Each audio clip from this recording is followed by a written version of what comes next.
On June 5th, 2025, in the Chatham neighborhood on the south side of Chicago, a police call that began as a routine investigatory stop ended in a way no one expected. Don't say, because he's...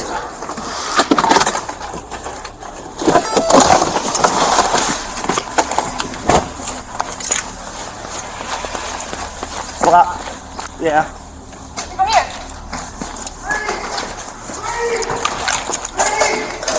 Hey! Let me see your hands. Let me see your bro. Let me see your hands.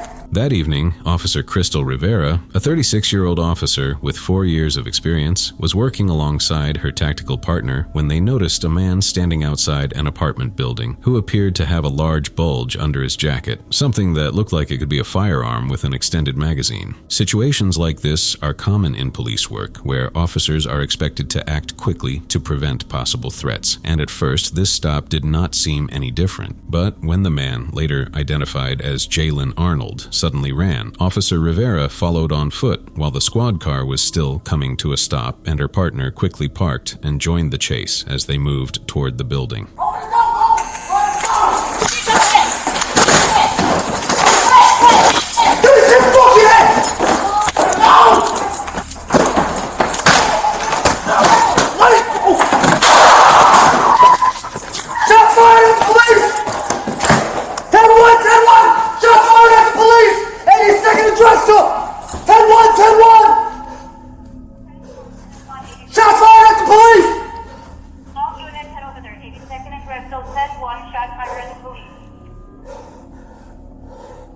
Crystal, you good?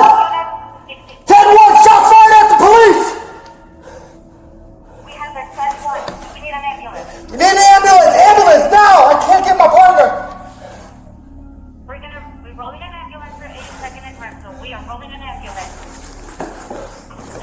Squad, my partner's hit! My partner's hit! Give me an ambulance, now! We have an officer shot. 10-1, 82nd and Crystal. Officer shot. Officer shot. 82nd and Crystal. 10-1. All units head over there. 82nd and Crystal. In the seconds that followed, another man, later identified as Adrian Rucker, came out from inside holding a long gun, and in that tight space, everything happened very quickly. Officer Rivera, who had been standing just behind her partner, was struck in the back and collapsed in the hallway. Rivera was taken from the scene in a squad car, but she did not survive her injuries. Both suspects were arrested inside the apartment, where officers later recovered several firearms and narcotics. Hey! Let me see your hands. Let me see your bro! Let me see your hands! Let me see your fucking hands. Let me see your fucking hands!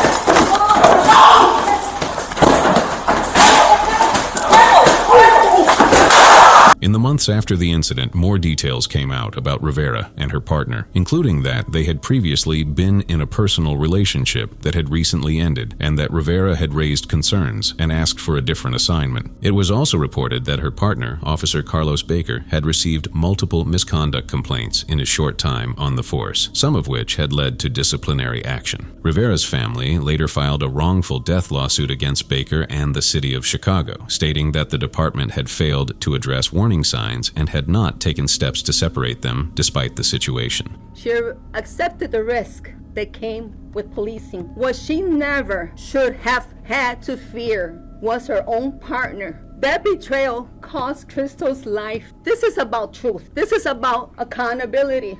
And this is about making sure that what happened to Crystal never happens to another family.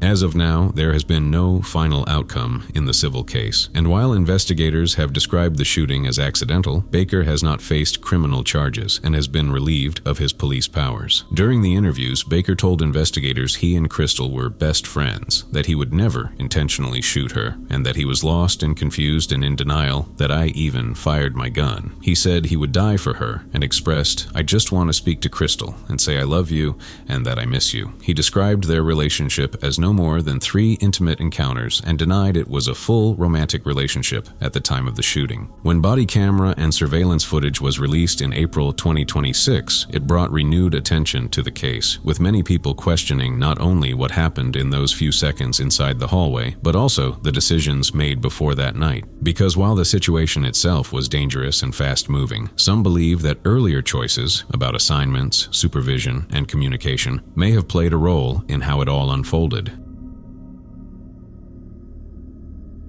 On April 7, 2026, in Fairfield, California, a normal workday turned into something no one in the family expected. That morning, Rafael Ruelas was at work when he received a notification on his phone from his doorbell camera. At first, it seemed like something minor, the kind of alert most people would quickly check and move on from. But when he opened the live feed, everything changed. Open this door, please. For what? I just want to make sure that everything's okay. There seems to be something going on. What do you mean? I don't know. I just figured I'd check on something. I don't know what you want, man. Get out of my house. Open this door. Where's your daughter, man?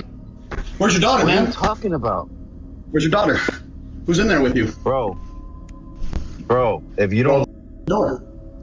Open this door. I'm breaking it the fuck down. You understand me? Leave my house. You don't... Are you okay? Is everyone in this house okay? What? Everyone's okay. What do you want? I don't know who you are. You don't belong to this neighborhood. That's for sure. This is my neighborhood, though. Yeah, I live there. I don't know you. My name is Harry Dresden, motherfucker. Open the door. This is my neighborhood. Open the fucking door. Now, or I will fucking end you. The man was later identified as 30-year-old Jason Thomas Nichols, who lived nearby. He was wearing a long black trench coat, flip-flops, and a Demon Slayer t-shirt, and he was knocking hard on the door, demanding to be let inside.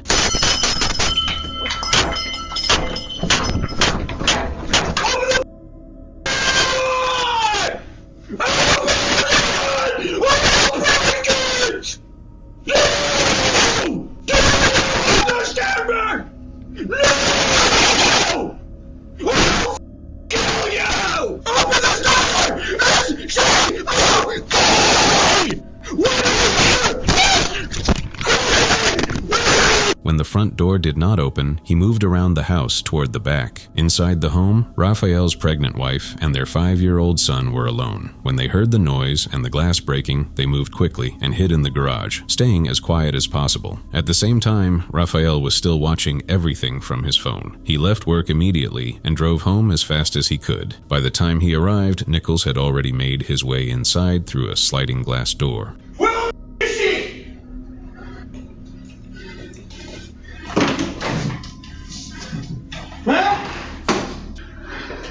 Victor, you around? Huh? You like raping little girls?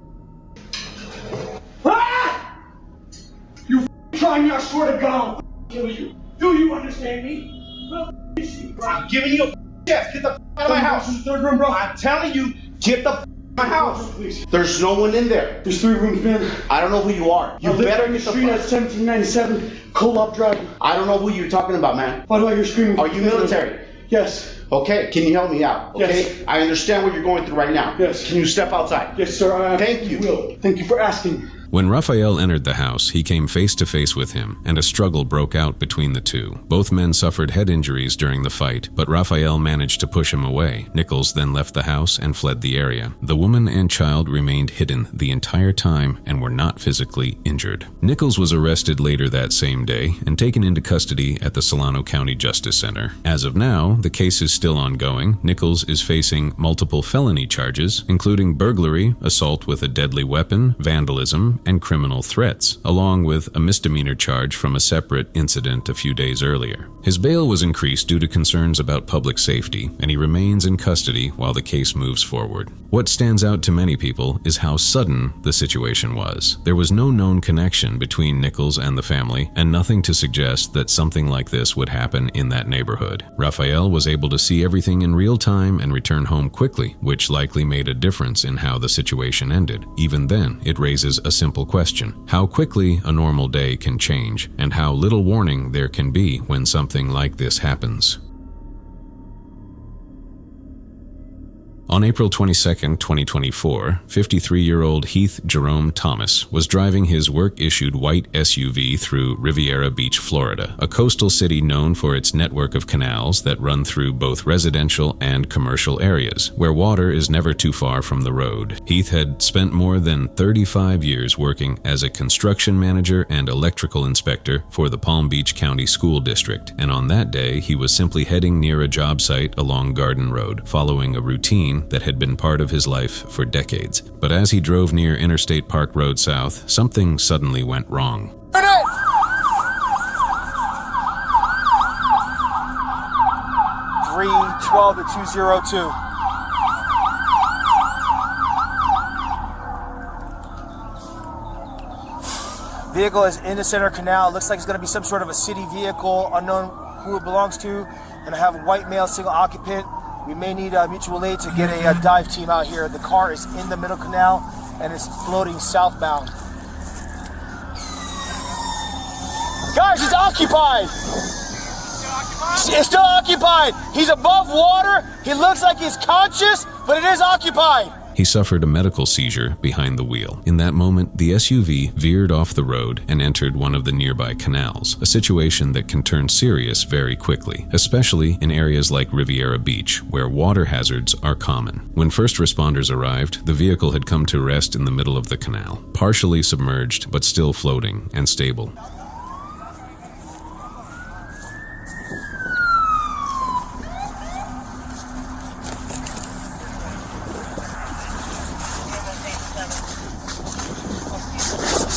Guys, do me a favor, just back up just a little bit.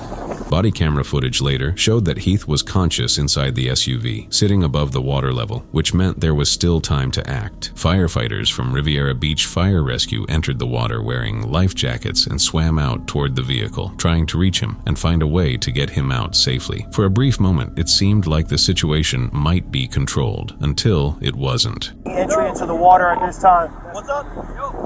Another rescue, another rescue, another rescue. Need a rope. You got some rope? Need a rope. Hey. Hold on there. Hey, stand up. Get a rope. Hey. Take a house. Rope! Yo, there's grab rope! Rope! And a halligan! Get out! Pull him out! Hey, he had a seizure, guys. I want to go in so bad. Dive. Hey, you got dive coming? Hold up. 312 Riviera vehicle submerged. Seatbelt is undone, but he won't come out. He had a seizure. Yeah. We tried pulling him out. Jesus Christ. No. He's out of it. Dive team, PBSO? Yeah, dive team. Yeah, they already know been notified.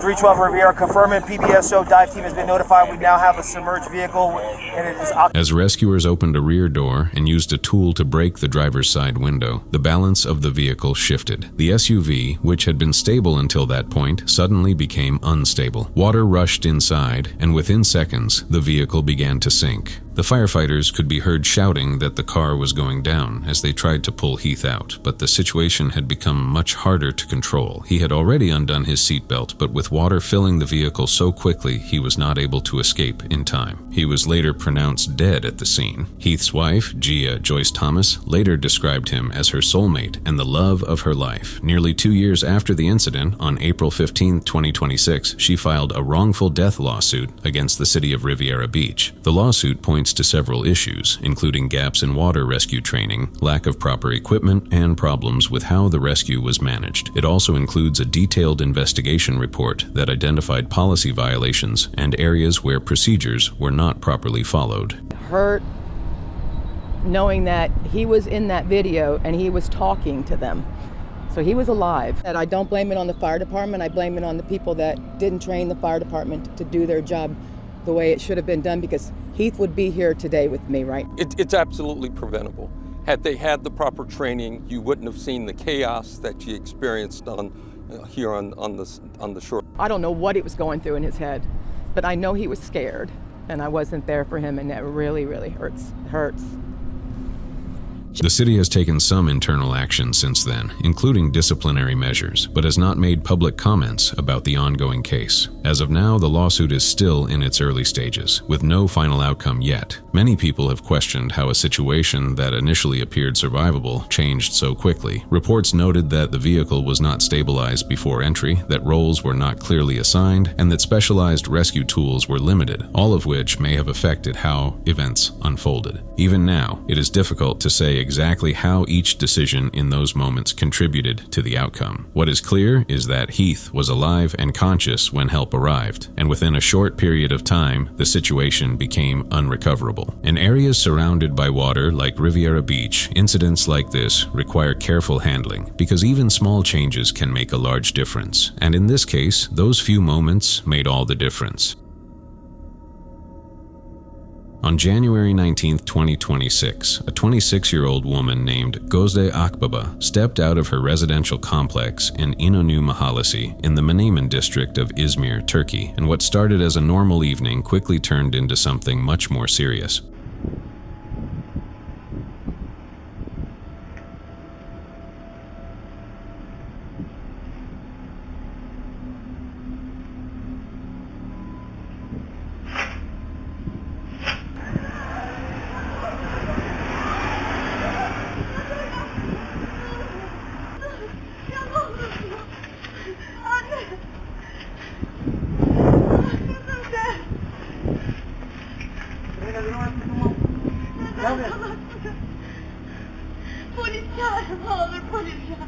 Gözde had originally come from Kırşehir and had been trying to move forward with her life after ending a relationship with her former boyfriend, 33-year-old Lokman Etkin. In the months before this day, she had reported repeated threats, stalking, and harassment to the authorities, including messages where he said he would harm her, along with notes left at her door and incidents where he followed her. Because of this, she took several steps to protect herself. She changed her phone number, moved to a different district with her mother, and obtained a 2-month restraining order against him. From her point of view, these measures were meant to create distance and give her a fresh start. That evening, at around 8:30 p.m., as she walked out through the entrance of her residential site, something happened that had already been set in motion.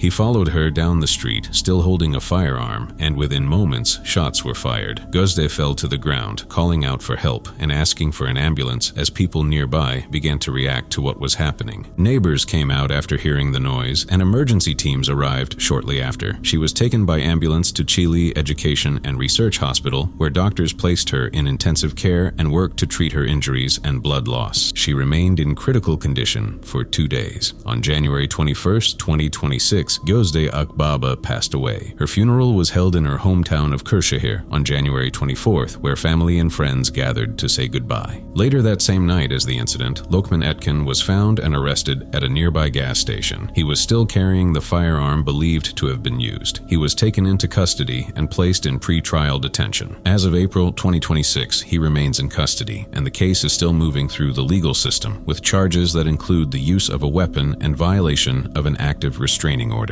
The case has drawn attention from women's rights groups who have pointed out that Gözde had followed the legal steps available to her, including filing complaints, getting a protection order, and relocating. Yet the outcome still could not be prevented. Because the incident was captured on security cameras, the sequence of events is clearly documented. Even so, many people continue to question how someone under a restraining order was still able to reach her so directly.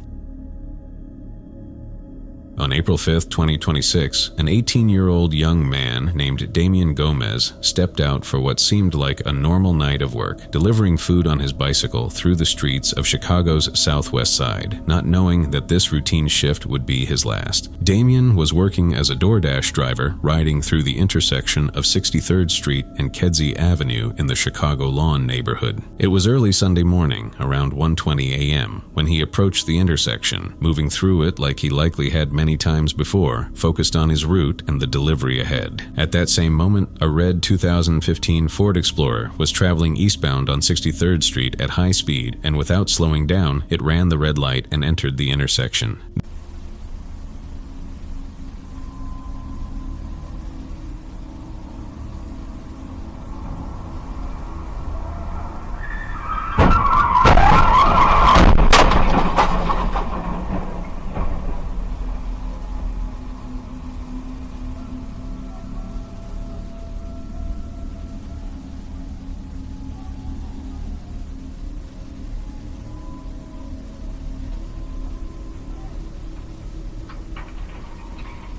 There was almost no time to react. The SUV struck Damien directly, and the force of the impact carried it forward into a silver Honda Civic that had the green light, creating a chain reaction that ended when the Explorer crashed into a nearby pole. You can see the driver stepping out of the damaged SUV, looking toward the crash, and then leaving the scene on foot. Emergency responders arrived quickly, but Damien Gomez was pronounced dead at the scene. A 22-year-old woman who had been a passenger in the SUV was taken to the hospital in critical condition, while the driver of the Honda Civic suffered only minor injuries. As of now, the Chicago Police Department's Major Accidents Investigation Unit is still searching for the driver, who has not been identified, and no arrests have been made despite the video evidence. In the days that followed, people from the neighborhood gathered at the intersection, holding vigils and remembering Damien as a kind and hardworking young man who had recently graduated from Hubbard High School and was trying to build his life. Many in the community have also raised concerns about the safety of the area, especially for cyclists and delivery workers who are often on the road late at night, pointing to speeding and red light violations as ongoing risks that continue to put lives in danger. Investigators believe the crash was caused by reckless driving, followed by the driver's decision to leave the scene instead of staying to help. For those who knew Damien, and for many others who heard about what happened, the case remains difficult to accept because it was not a complex situation or a rare event, but something that came down to a few decisions made in a short moment. And in the end, a normal night of work for a young man on a bicycle turned into a loss that his family and community are still trying to understand.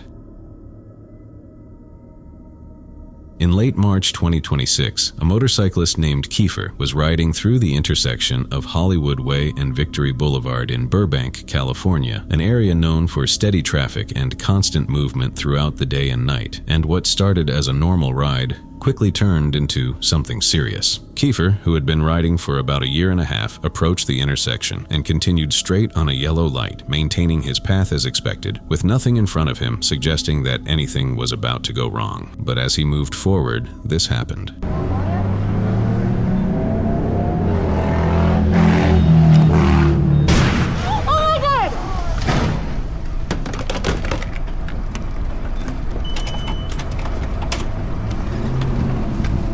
My trauma kit. Stay on your back. You're okay.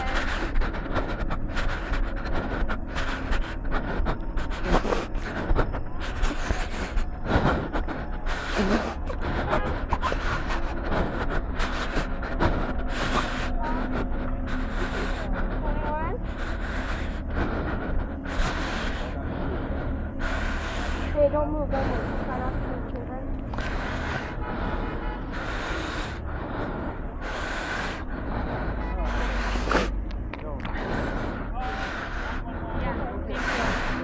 Among those who witnessed the crash were a group of bystanders, including an ICU nurse named Stacy, known as RN Barbie, along with her friends Tana and Bella, who had just left a cemetery after visiting a close friend who had died in a separate motorcycle accident and had stopped at the gas station right next to the intersection when the crash happened in front of them. My name's Stacy, I'm a nurse. Yes, you right too? Yep. We happen to be at the gas station right here, sweetheart. Just stay still for now, okay, till they get here so they can put a seat collar on you. Do you have anyone you want us to call? Feel pain. You feel pain everywhere? Or My you feel a wrist, specific spot? mainly. Your wrist? And the thigh. That was a nasty spill, man, but I honestly landed very favorably. I tried. Hi, is this Kiefer's? Here, go, talk. Hey, Dad. Somebody done ran into me, boss. Yeah, I got people with me though. But yeah, I got into a little tumble. Despite the impact, Kiefer was still conscious and able to speak. He was wearing full protective riding gear and a helmet, which likely played a major role in preventing more serious injuries. The bystanders, who had medical training and a trauma kit with them, worked to stabilize him and keep him still until emergency services arrived. He was then transported to the hospital for further treatment. Early reports from the scene suggested that his injuries included damage to his wrist, thigh, possibly a broken femur, and injuries to his fingers, though there has been no full public update on his long-term recovery. There has also been no public information about any legal action or final outcome involving the driver who turned in front of him. In this case, it made a difference that trained people with the right equipment were already nearby and able to respond quickly, because without that, the situation might have ended very differently. Even now, it is not fully clear what caused the driver to turn at that moment, but factors like visibility, attention, and reaction time are often part of incidents like this. If you stayed till here, thank you so much. If you have any suggestions or a case you want me to cover next, just drop it in the comments.